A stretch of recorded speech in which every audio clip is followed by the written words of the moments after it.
Shivaya. Om Sadashiva Samarambham Shankaracharya Asmadacharya Paryantam Vande Guru Paramparam. Om Sahana Bhavatu Sahana Bhunaktu Ravi Tejasvinavadhu Shanti Shanti. Om Tat Sat. Om Namah Shivaya. Om Namah Shivaya. Om Namah Shivaya. We'll continue with where we left off. We've had an extensive discussion on the Varna system, where we talked about the Ashrama system also, how they were basically components of the society of that time. I'm muting all of you all because somebody's still talking, okay? But though we need to chant, you can just unmute yourself when you chant. So we'll chant verse number 14 now. So you can unmute yourself and we can chant. Namam karma limpanti. Namam karma limpanti. Name karma phale spriha. Name karma phale spriha. Iti mam yo bhijanati.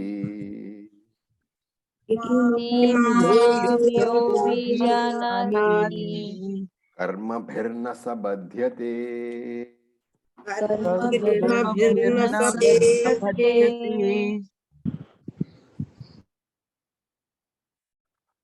So look at the words. The breakup is namam karmani limpanti name karma phale spriha iti mam yaha abhijanati karma bhihi na sabadhyate sahabadhyate. And look at the words. Karmani, actions, na limpanti. Limpanti means to affect. So karmani na limpanti mam. Mam is me. So Krishna is saying actions do not affect me. They do not bind me. That is statement number one. And karma phale me na sprihaha. Na sprihaha. There is no longing. I don't have a longing. Karma phale. For any actions, for any phalam of the actions. So there are two ways in which Krishna is defining himself as the Atma, as Brahman. Actions do not affect me. Karmani namam limpanti. Karma phale me sprahanaha. There is no longing for the actions. And then he says, iti yaha mam abhijanati. The one who knows me in this manner, saha karma bihi na badhyate. That person also is not bound by actions. So two important lines. Namam karmani limpanti karma phale api me spraha nasti. Now, in the light of all that we have studied about the two levels of reality, Vyavaharika and Paramarthika, when this is said, what should automatically come to your mind is Krishna is talking as Brahman, as Atma, which is Paramarthika Satya, right? And Karma Phalam, they belong to where? Vyavaharika Satya, which is a lower level of Satya, it's a lower level of reality. Whatever happens in the Vyavaharika Satyam, the lower level of reality, they cannot affect Atma, which is the Paramarthika Satyam. And if you want to understand this better, you can take the two other levels of reality, which are Vyavaharika Satyam and Pratibhasika Satyam. So in your dream, which is Pratibhasika Satyam, supposing some terrible things have happened. You have lost all your money. Everybody is dead. In the dream, the dreamer is affected, of course. And that dream is pratibhasika satyam, a subjective reality. But you, the waker, who is in vyavaharika, is not affected by any of the happenings in the dream world because it is a lower level. So the dream experiences or the dream tragedies, they cannot affect you in the waking world, in the vyavaharika world. Pratibhasika experiences or tragedies or actions do not disturb the vyavaharika satyam because they are two different levels. Pratibhasika is lower and vyavaharika is higher. Similarly, between vyavaharika and paramarthika, vyavaharika is lower, paramarthika is higher. Therefore, these things don't disturb paramarthika. And therefore, Krishna says, karma which belongs to vyavaharika cannot disturb me in paramarthika. How does karma disturb? By creating tension and anxiety about how to do the action. And not only that, karma phalam cannot disturb also, right? Because again, karma phalam also belongs to vyavaharika while I am in paramarthika. And there is from the vyavaharika part also, you have to say that if you are in vyavaharika also, if you are a karma yogi, the same argument applies here also. Karma should not be disturbing you because for you, every karma is what? As a karma yogi, Ishvara Arpanam. And since everything is being offered to the Lord, it should not disturb you at all. Right? So that is the argument from the vyavaharika point of view. And karma phalam should not disturb you because karma phalam is a gift from the Lord. Every action is going to create an appropriate result. And karma phala data, Ishvara, can never give you any injustice. And therefore, neither karma should disturb me, nor karma phalam should disturb me. People often use a counter argument. If you are saying that nothing disturbs me, then why should I plan at all? I don't need to plan at all because everything is predetermined. So the argument here is a planning versus worrying argument. Planning is different from worrying, Supposing you have to plan some project, something you want to do in 1 week's time. You can say, tomorrow morning I will sit from 8 o'clock to 10 o'clock and I will plan out the whole project, how it should be worked out. So planning makes you efficient, right? In the present, of course, because you are planning for the future and therefore your present is being utilized efficiently. Supposing you don't plan, what is the other alternative? You sit and worry about how this thing will happen in future, right? How do you know whether you are planning or worrying? See, worrying about a result is not going to make you more efficient. It will only make you deficient. How do you know whether you are planning or worrying? Because many people will say that they are planning, but actually they are worrying. What is the difference? Planning is a deliberate action which you are doing at a particular time. That is the first criteria. What is planning? You can plan the action, it's a deliberate action, and you can fix a time when you will do the planning. So it is a conscious action. Planning is a conscious action. While worrying, it is a reaction, it is a mechanical reaction, it is not deliberate action. It comes at any time. You cannot plan the time when, you cannot fix the time when you will worry. You cannot say that I shall worry only from 7 in the morning to 8 in the morning, right? If you could do that, it would be so nice, but you can't do that. So Shastra does not look down upon planning, but Shastra says worrying is useless. So that's just by the way. Now, we have just finished discussing the Avatara topic, as remember. And here, by saying Mam Yah Iti Abhijanati, Krishna is bringing about a connection between the avatara and this topic. So Abhijanati clearly knows. Mam Iti Abhijanati, Yah, that person who knows this nature of mine as I have clearly described. Described as what? Freedom in spite of activity. So namam karmani limpanti name karma pale spraha doesn't mean that he is free from responsibility. It is freedom, mental freedom in spite of the karma. It is not freedom from responsibility, mind you. A lot of people mistake freedom to be freedom from responsibility. It is not. Krishna is saying here that you can never be free from responsibility, but you can be free in spite of responsibility. So that is what is being. You will be responsible for many things in life. You will continue to do all those actions to fulfill those responsibilities, but you are not bound by those actions.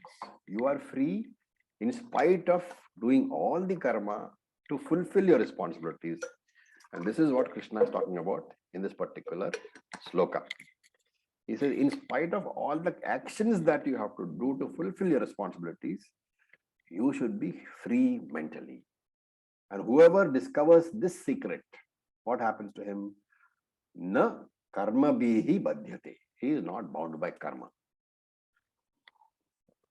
So as long as the concept of kartrutvam, doership is there seems to be a jivatma, a RC seems to exist. And the question is the OC different from the RC? Is the Paramatma different from the Jivatma?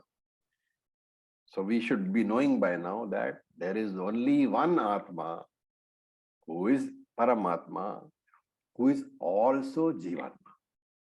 There is only one Brahman who is Paramatma and who is also Jivatma. What is the difference due to between the macro RC and the micro RC? What is the difference? The macro RC is Paramatma. The micro RC is Jivatma. What does that mean actually? Upadhi different. Upadhi difference, right? The Paramatma's Upadhi is the universe. The Jivatma's Upadhi is the individual body. And you have to recall the definition of Upadhi. Upadhi is that entity which is in close proximity to the one to whom it lends attributes. So there are three things: close proximity, lending attributes. So Upadhi is in close proximity to the Upahitam. The Upahitam is the one who borrows the attributes. So in case of a Jivatma, the body-mind complex is the Upadhi, the Atma is Upahitam, right? And the body-mind complex is in close proximity to the Atma because Atma pervades the body-mind complex. How do you know? The RC. The RC is because of OC pervading the RM. Therefore, it is in close proximity. The finite attributes of the RM are as if lent to the Atma, which makes it the Upahitam. So there is the body-mind complex in close proximity to the Atma. It seems to lend the attributes of the body-mind complex to the Atma. What are the attributes? Being born, getting old, dying, being fat, being thin, being tall. All these attributes belong to the Upadhi, the body-mind complex. But it seems to, because of its proximity, it seems to lend them to the Atma. Those are two of the definitions of Upadhi. What is the third and most important definition? False attributes. The These lending is attributes are not false. The lending is seemingly only. Right. So here Krishna is winding up that avatara topic by saying that whoever knows me as this ever liberated Atma will also become liberated. Now, a word of caution here. Lot of Dvaitins. See, Bhagavad Gita is subject to interpretations by all the various darshanas. So you have Dvaita Darshana, you have Vishishta Dvaita Darshana, you have Vedanta Darshana. Everybody has their own interpretations. Okay. A Dvaitin, if he is interpreting this, he can interpret by saying that Krishna is saying that if you know me in this manner, that I am the master and you are the slave, that the master-slave relationship is there. If you know me, then you will get liberation. So that's the interpretation that Dvaitins can give. And to avoid this interpretation, to falsify the interpretation, Shankaracharya adds in his commentary that Abhijanati has to be understood as Atmatvena, as your own self. You should know the Atma as Soham, as myself, and not as Dasoham. Dasoham is Das Aham, I am a slave. So Soham is Saha Aham, I am that Atma only. So this transformation from Dasoham to Soham, that is the aim of the Vedas. Okay. Dasoham, everybody knows I am the slave. I mean, I'm finite, Lord is infinite. Shankara says you have to know as Atmatvena. And why is that so important? Why is it so important that Shankara has to specifically add Atmatvena? It's a very important idea because Shastra says Brahmavid becomes Brahman. Brahmavid Brahma Bhavati. The one who knows Brahman, he becomes Brahman. That is a very, very important idea. And if you want to understand why it is important, just think. Is that applicable to any other,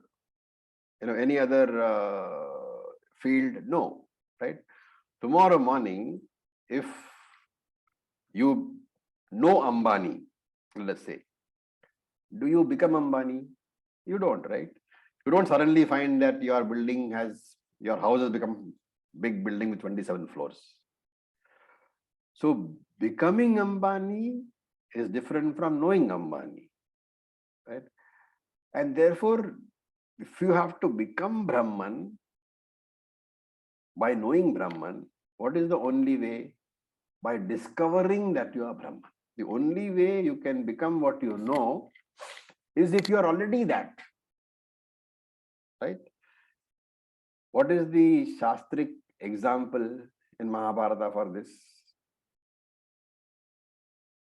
There is an example in Mahabharata. Somebody became someone who he already was. What is the example given?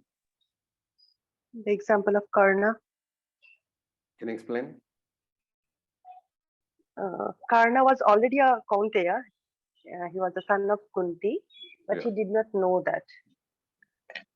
And no, but he was and when Kunti says he was a Kshatriya and he did not know it, but his actions made him that. And when he was given the kingdom by Duryodhan, he actually lived up to it. No, that's not the one is that he was a Kaunteya, but he thought he was what? Rajeya. Rajeya. He thought he was Rajeya. he was Charioteer's son, he thought. On the battlefield, Kunti told him that you are my son. So by knowing that he was a Kaunteya, he became a Kaunteya. Correct? Similarly, by knowing you are Brahman, you become Brahman. And that is possible only if you are already Brahman. The knowledge only helps you discover that what you already are. That is why I give the example of Ambani. If you are not Ambani, you can't become Ambani by knowing Ambani. If you are already something which you don't know that you are, by knowing that, you become that. And therefore, Brahmavid Bhavati Brahman. If you know that you are Brahman, you will become Brahman. Because Shastra says there is no question of becoming. You are already Brahman. Okay, so now we look at the next verse, the 15th verse. So we will chant. Evam gyatva kritum karma Evam Evam yatva kritam karma purvairapi mumukshubhihi purvairapi mumukshubhi kuru karmaiva tasmat tvam Kuru karmaiva tasmat purvaih purvataram kritam. purvataram katam. Okay. So, evam gyatva kritam karma purvaihi api mumukshubhihi. So the ra has to be dropped. That becomes a visarga. So purvaihi api mumukshubhihi kuru karma eva. Karma eva is karma eva. Kuru karma eva tasmat tvam. So tasmat tvam is tasmat plus tvam. Kuru karma eva tasmat tvam purvaihi purvataram kritam. This is the word breakup. And evam gyatva, knowing in this manner. You have to supply what over here? One word. What word has to be supplied? Knowing in this manner. Knowing what in this manner? That he is Brahman. Knowing is Krishna talking. Evam gyatma. Knowing me in this manner. What has happened? Mumukshubhihi api. Mumukshubhihi. All the mumukshus, all the seekers. Purvaihi in ancient times. All the seekers in ancient times, which means all your ancestors, all those things. What do? Karma kritam. They performed actions. Okay, so Krishna is saying that people who were mumukshus, who wanted to know Brahman, they have understood me in this manner. They have understood Brahman to be akarta abhokta, and they still continue to perform actions. By knowing Brahman, and by becoming Brahman, it doesn't mean that they dropped the actions that they were performing. And tasmat, therefore, tvam eva karma kuru. Therefore, you should also perform actions. Tasmat tvam eva karma kuru. You should also perform actions. Purvaihi kritam purvataram. Those kind of actions, kritam, which were done by those people, purvataram, in the past. So he's saying that having known me in this manner, ancient mumukshus, seekers of liberation, sadhakas, continued to perform action. Full stop. Therefore, hey Kavanteya, you should also perform those kind of actions which were done by those people. Okay. So what is Krishna conveying? Now, purvaihi mumukshubhihi. Now, this mumukshubhihi can be either a seeker or a jnani. Okay. But here, you can take it either way. And this purvaihi here means all your ancestors, all your forefathers. So Krishna is saying, this knowledge, Arjuna, which I am teaching you, it is not a new knowledge. It has been learnt, it has been understood by all your ancestors very successfully, and they have also all got moksha. Therefore, purvaihi mumukshubhihi, all your forefathers, all your ancestors who were mumukshus, jnatva, they also gained this atmajnanam. Evam, in this manner. What does it mean? That I am not a finite entity, that I am not dependent upon Ishvara, but that I myself am Atma, the Lord. That evam indicates Atma Jnanam has been gained in this manner. Which manner? Atmatvena, as Shankara says, that I am not different from the Lord. That is the knowledge. After gaining the knowledge, what did they do? Did they go to the forest and become sannyasis? No. Karma kritam. They were extremely busy because it was a Kaurava race, it was a Kshatriya race. They were also all princes and kings, and they had their own activities and the kingdoms to run. So they were all extremely busy and they did all sort of external activities, but they had Jivan Mukti. They had inner peace. This is the rationale. And therefore, tasmat, what should you do, Arjuna? Tvam api karma eva kuru. That you should also perform those duties. Which duties? Purvaihi purvataram kritam. The same karma which your forefathers performed because they were kings and you are also a king. The same duties which they performed, you also should perform. Now the word eva, is very important over here. Eva means only that. Okay, it is used in the sense whenever you say only that, remember that you are using it in the sense of excluding something.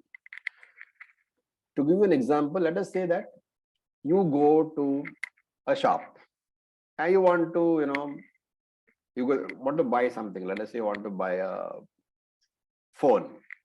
Okay.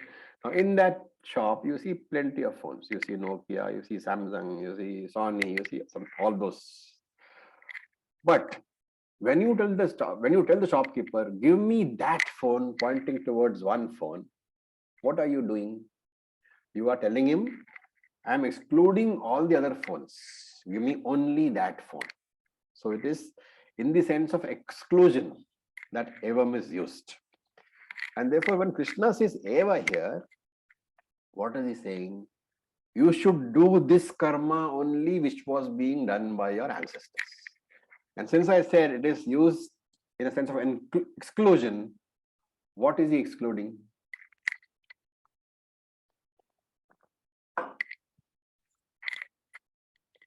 This is how you try to understand the verse. What is he excluding? One simple word, eva.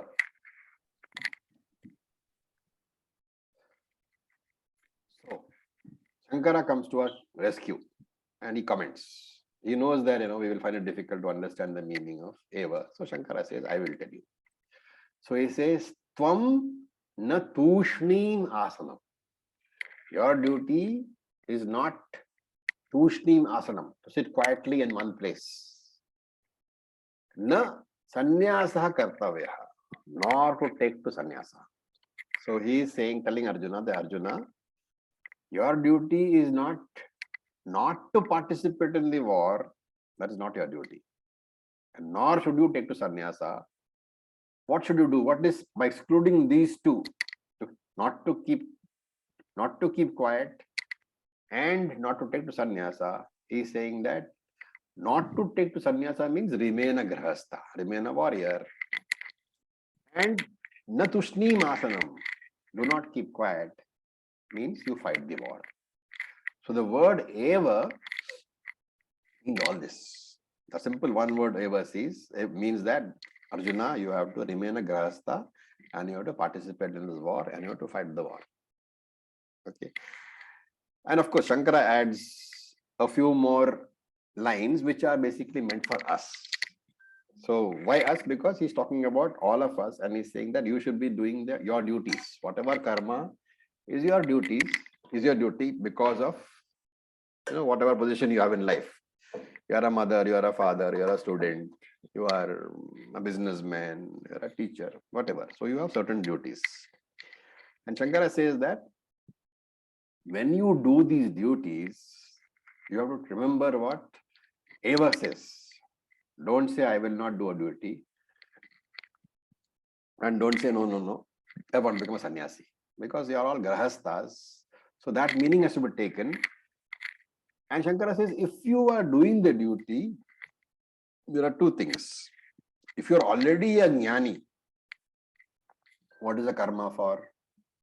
It is for loka sangram, for the benefit of others. You should still continue to do your duties. And if you are ajnani, then that karma is for chitta shuddhi. Okay, so Shankara says very clearly that whether you are a jnani or a ajnani, whatever duty you have to do, you have to continue to do it. The motives are different.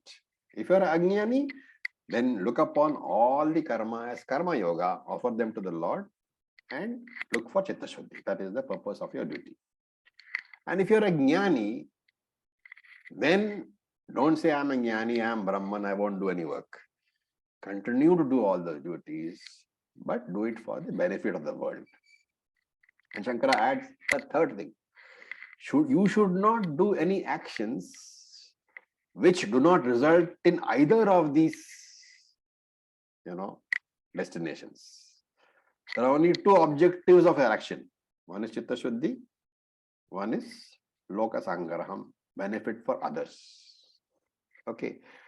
If you are ajnani, your objective is chitta shuddhi. If you are jnani, your objective is loka sangraham, benefit of society. And therefore, whether you are a jnani or a ajnani, it doesn't matter. You should continue to do actions, and you should not do any actions which do not result in one of these two consequences. Is that clear? Very, very important. Very, very important discussion. Any question on this? I hope you understood clearly. Yes. Raviji, one question. Yeah. So when is the right time to take up sannyasi or, things like that? Because ideally we are just grihasthas and we have to continue performing our duty. So when is the right time? So you just hang on. One more chapter, we'll see. All this will come in the next chapter. Okay. Okay, now, any other question? All right. So now he is going to the next verse. Okay, now Shankara in his commentary, he says that arising out of this discussion, there could be a possible doubt which arises in the mind of Arjuna. Arjuna has not voiced this doubt, okay? But Shankara says it is possible that he has a doubt. So Krishna understands that this doubt could be possible, even though Arjuna has not asked that question. What is the doubt? He would say, hey Krishna, why are you giving me all this jnana? With regard to the action of engaging in this battle, you should simply tell me, command me to fight. I would have done so without any questions. Right? That was what you should have done. It would have been simple for me. You would have said, no, Arjuna, I don't agree. You should battle. I would have done because I will obey you. But why are you specifying purvai purvataram kritam, the same karma which your forefathers performed? Why do you need to validate my actions as having been performed by my ancestors? You should have simply commanded me to fight, and then I would have fought. That's a possible question which could arise in the mind of Arjuna. And Shankara says that yes, Arjuna did not ask this question, but Krishna anticipated that this doubt will arise. And therefore, Krishna gave the answer in the next verse, the 16th verse. And Shankara says very briefly, that is because Krishna is referring to the previous karma of your ancestors very simply because there are many types of karma. So there is karma, there is akarma, there is vikarma. There are three types of karma which Arjuna you should know: karma, akarma, vikarma. And all this he explains is verse number 16. This is the reason why there is Krishna talked about this in verse number 16, and Shankara explains this is the reason, because Arjuna could have had this possible doubt. So now we will read verse number 16. Please unmute yourselves. Kim karma kim karmeti Kim karma karmeti Kavyopyatra mohitaha.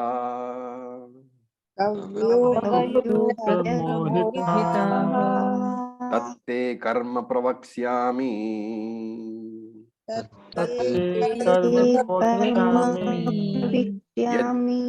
Yajñātva mokshase shubhat.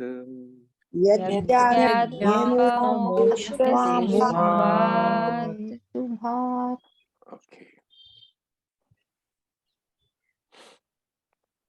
I will just see if I can mute you all.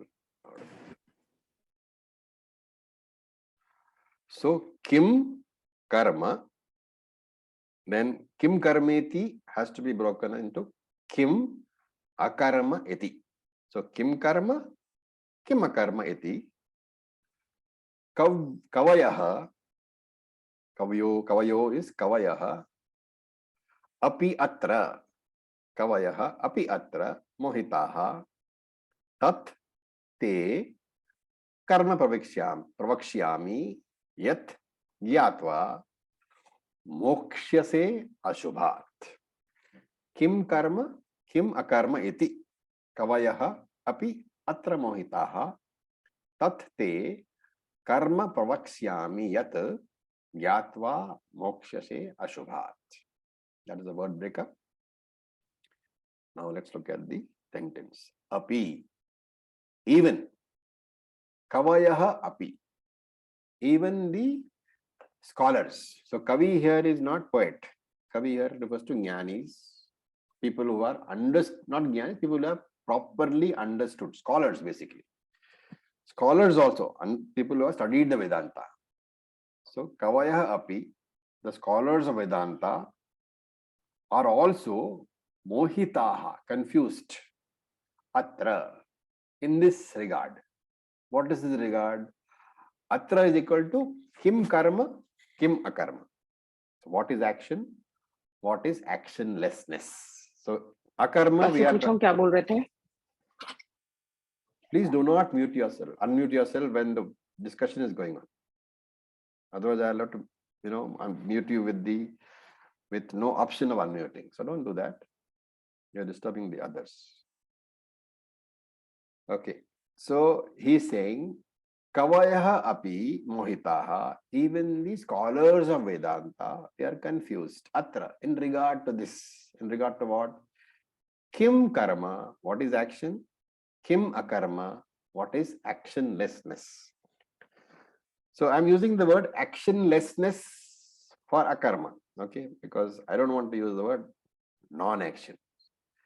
We'll have a different connotation. So karma here, let us take it as action, and akarma, let us take as actionlessness. So these scholars, the wise people, they are also confused as to what is action and what is actionlessness, what is karma, what is akarma. They are mohitaha, they are confused. And therefore, what shall I do? Te pravaksyami, I shall tell you.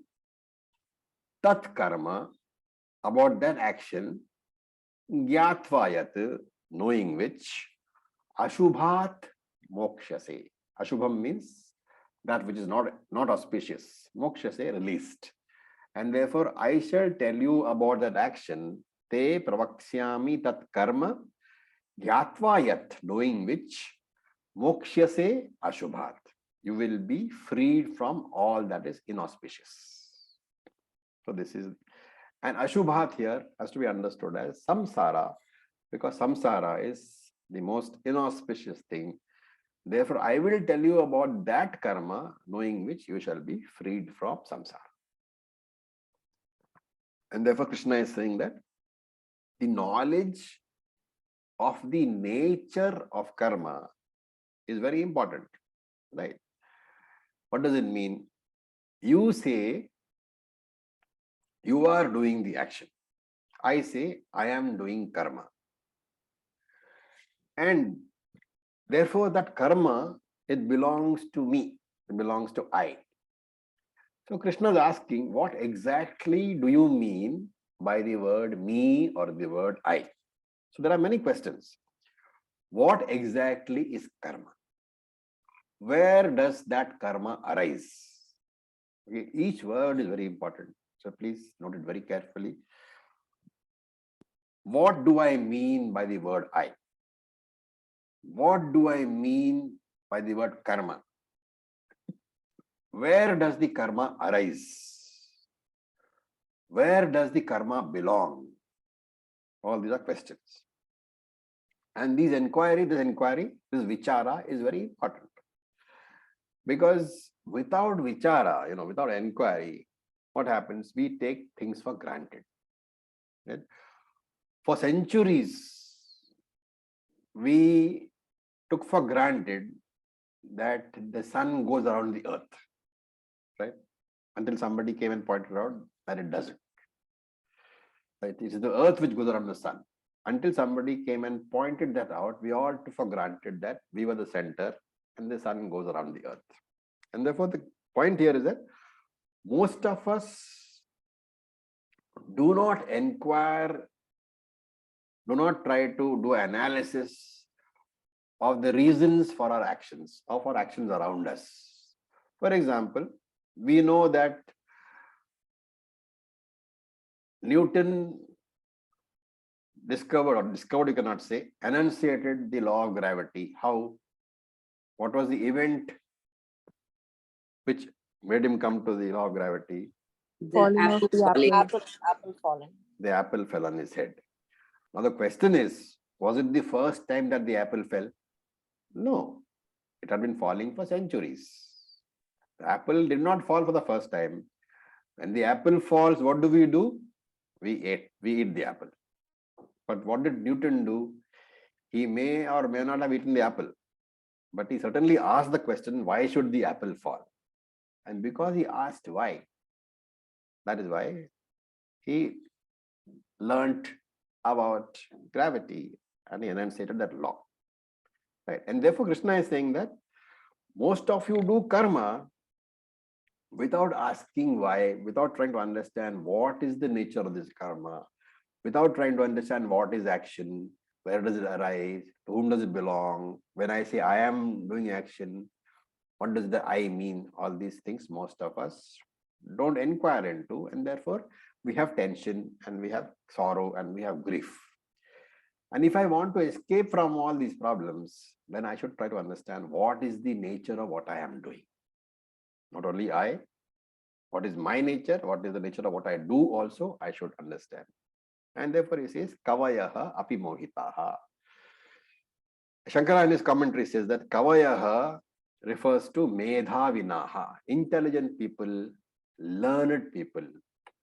And therefore he says the difference in karma and akarma confuses even medhavinaha, confuses the learned people also. So that's why atra, with regard to the subject matter of karma and akarma, what exactly is action? What exactly is actionlessness? And we should supply Vikarma also. The third word which Krishna has not used, we should supply Kim Vikarma. Vikarma is Viparita Karma, Nisiddha Karma, wrong action. And why we should add Vikarma? Is it just simply because I say so? No. It is because Krishna talks about Vikarma in the next sloka also. Bodhavyam cha Vikarmanaha. So in this commentary, we have to draw from there and we have to say that Kim Karma, Kima Karma, Kim Vikarma. These three questions have to be answered. And Kavayaha api mohitaha means these wise people, these learned people, they are confused about all these three. What is karma? What is akarma? What is vikarma? And because they are confused, and Arjuna, I do not want you to be confused. Therefore, tatta te karma pravakshami. I shall deal with the topic of karma over here. And this karma is not an academic subject. It has got a practical value in life also. And of course, Krishna, Shankara clarifies in his commentary here that when Krishna says, Tat karma I shall teach you, you have to relate it to the first line and say that Krishna is going to teach about karma, akarma, vikarma. Okay, that you remember. Karma doesn't mean that Krishna says, I will teach you about karma, but I will not talk about akarma and vikarma. By using the word karma, that word karma is inclusive of akarma, vikarma, that you should understand. And there is a practical value. What is that? Yat gyatva. By getting this knowledge, ashubhat mokshase, you will be free from all sort of inauspicious things. Ashubham means amangalam. Amangalam means all the pain, all the sorrows caused by anxiety, tension, worry, jealousy, etc. Okay. Now, again, Krishna, Shankara says in his commentary, okay, Krishna doesn't say that, nor does Arjuna say that in the Bhagavad Gita. But Shankara says that there is another question in the mind of Arjuna which he has not asked. He says, Arjuna is thinking, Krishna said, Kavayaha api mohitaha. These kavis, these wise people, they are confused. But the point is that the words are very clear. Karma means doing something at the level of the body. Akarma means not doing that something. Vikarma means doing wrong action. So, why should this wise people, the Kavayaha, the Medhavinas, why should they be confused? This is the question of Arjuna, which he has not said. The question is, hey Krishna, why are these wise men confused? And therefore, what is the confusion in the mind of Arjuna? Why others are confused? That is a confusion. And in answer to this question, which has not been asked, Krishna talks about the next verse. Krishna gives the next verse. So we will chant the 17th verse. Karmano hyapi bodhavyam. कर्मणोऽपि बोद्धव्यम् Bodhavyam cha vikarmanah. बोद्धव्यं च कर्मणः Akarmanascha bodhavyam. कर्मणश्च बोद्धव्यम् Gahana karmano gatihi. गहना कर्मणो गतिः. So we are entering an extremely deep topic. Okay, let's look at the words first. Karmanaha hi api bodhavyam. Karmanaha hi api bodhavyam. Bodhavyam cha vikarmanaha. Akarmanaha cha bodhavyam. Gahana karmanaha gatihi. Those are the word breakups. And let's look at the Anvaya.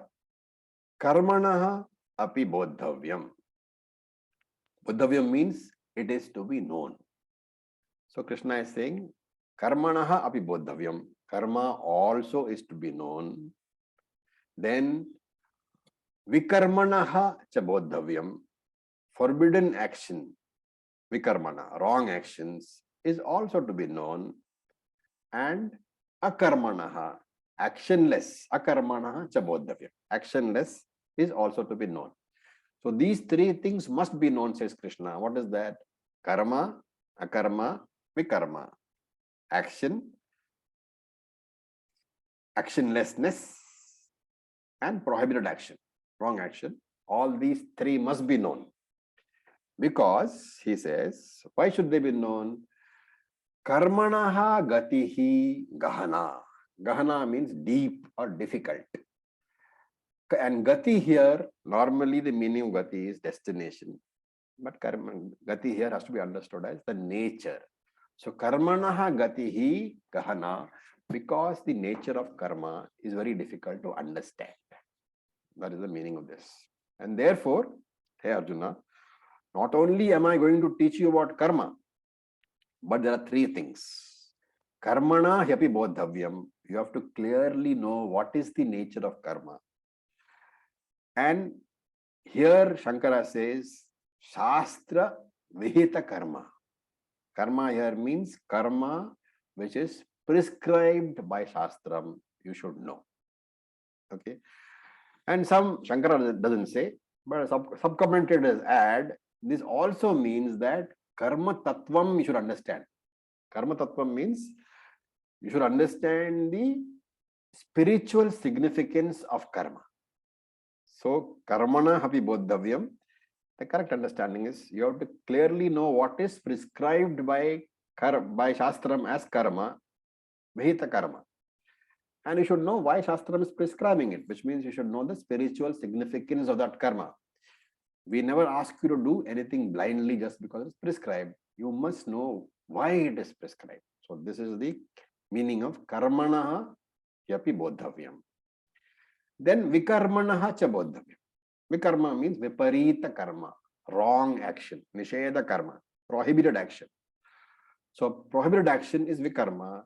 The nature of that viparita karma you should know, which means you should know what karmas are prohibited by Shastram. You should also know the spiritual significance of that prohibition. You should know what is the reason why some karma are prohibited by Shastram.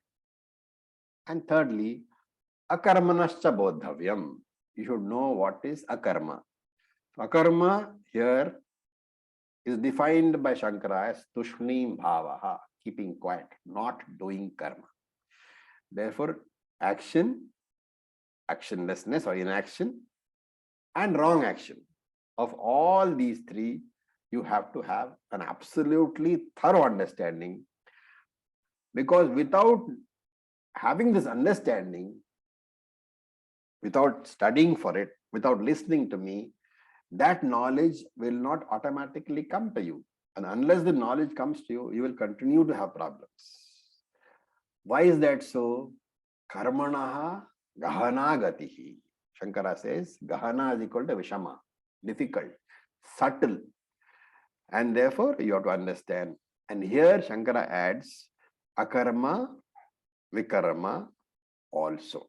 So you have to understand the nature of karma, akarma, and vikarma. Akarmanaha, akarmanaha, vikarmanaha gatihi. All these three are very subtle, very difficult to understand.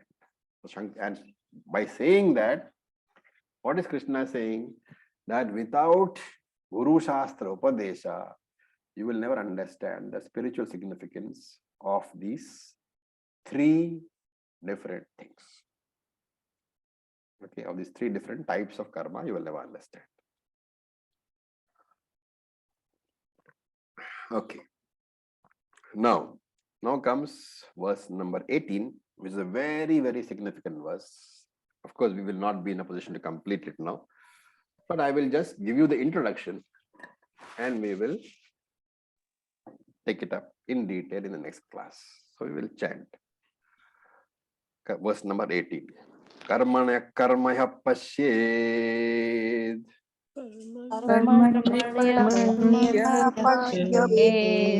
Akarmani cha karmayaha.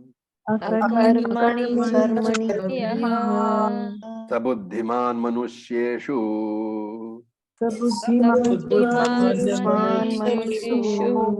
Sayukta kritsna karma kriti.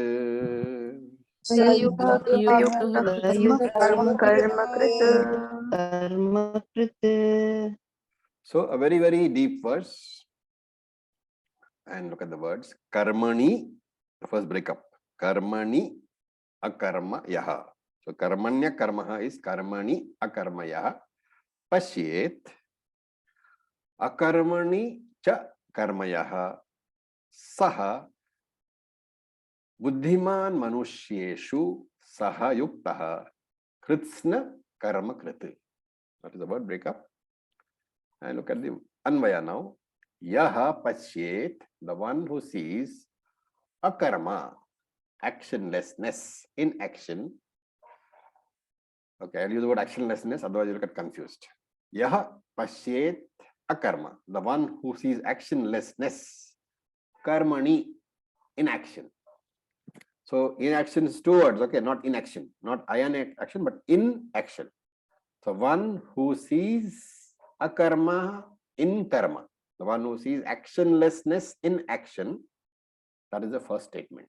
Cha, and you have to pull out again, yaha pashyet, the one who sees karmaha action, akarmani, in actionlessness. Okay, don't get confused. Okay? The one who sees actionlessness in action is the first statement. Yaha pasyet akarma karmanehi. The one who sees actionlessness in action, that is the first statement. Second is yaha pasyet karma akarmani. The one who sees action in inactionlessness. What is he? Saha manushyeshu buddhiman. He is the wise person among human beings. Not only that, saha yuktaha. He is a yogi. He is one who is altogether yuktaha. And kritsna karma kritah. Kritsna means everything, all. Kritsna karma means all karma that is to be required to be done by a manusya. Krita, he has already done. So Sahayukta Krishna Karma Krita means he is a person, he is a good yogi, he is a brilliant yogi, he is a jnani who has done everything that is required to be done by him. Okay. What sense does this make? Tell me.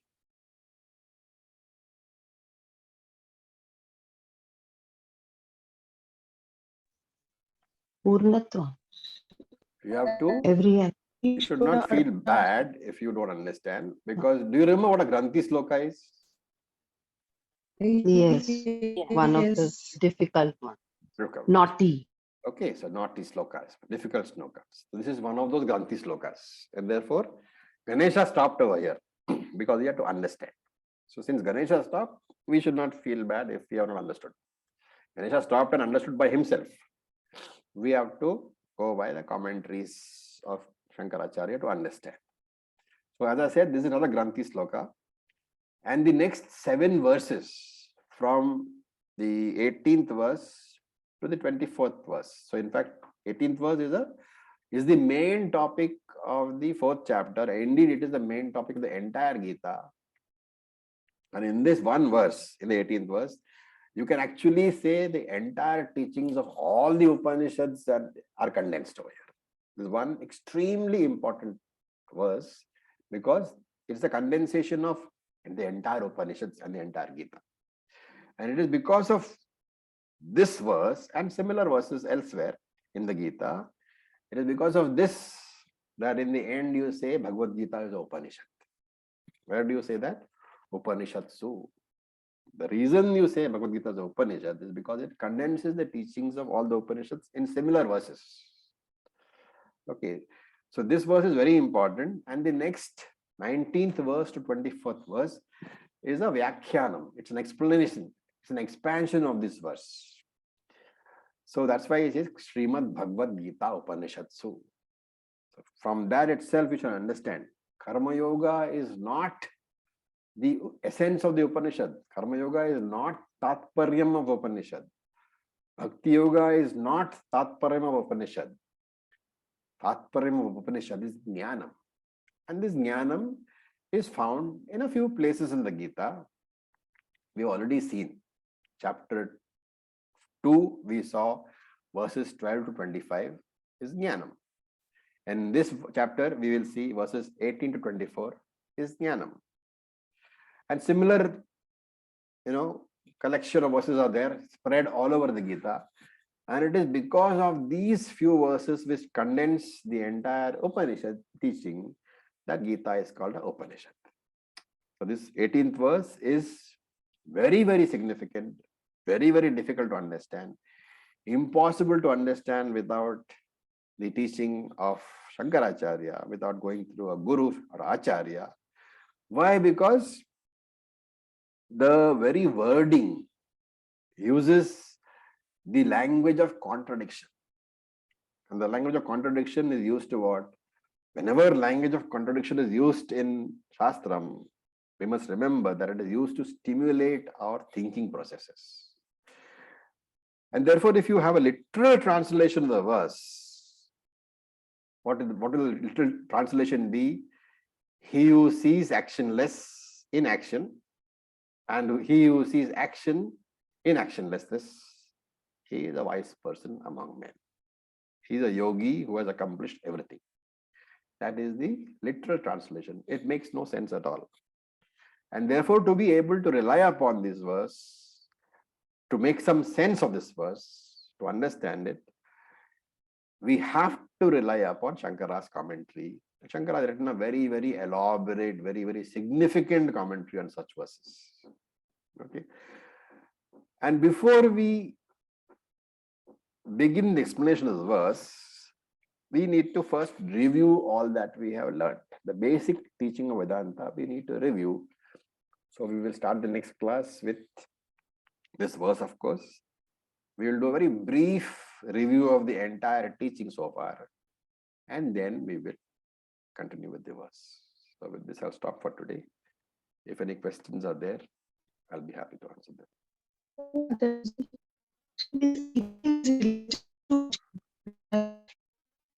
I can't hear you. Oh. I'm saying this 18th verse is related to 14th verse, right? Like where he's saying, who knows me in this. Am I audible? Yeah. My network is bad.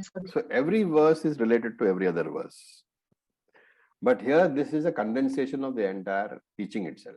And therefore, it's a very elaborate verse, which we will do in great detail. Okay, so with this, we'll stop. Thank you for your patience. Om Purnamadav Purnamidam Purnat Purnamudachyate Purnasya Purnamadaya Purnam Eva Vasishyate. Om Shanti Shanti Shanti. Om Tat Sat. Om Namah Shivaya. Thank you, Acharya ji. For your patience. Om Tat Sat. Thank you. Thank you, Acharya.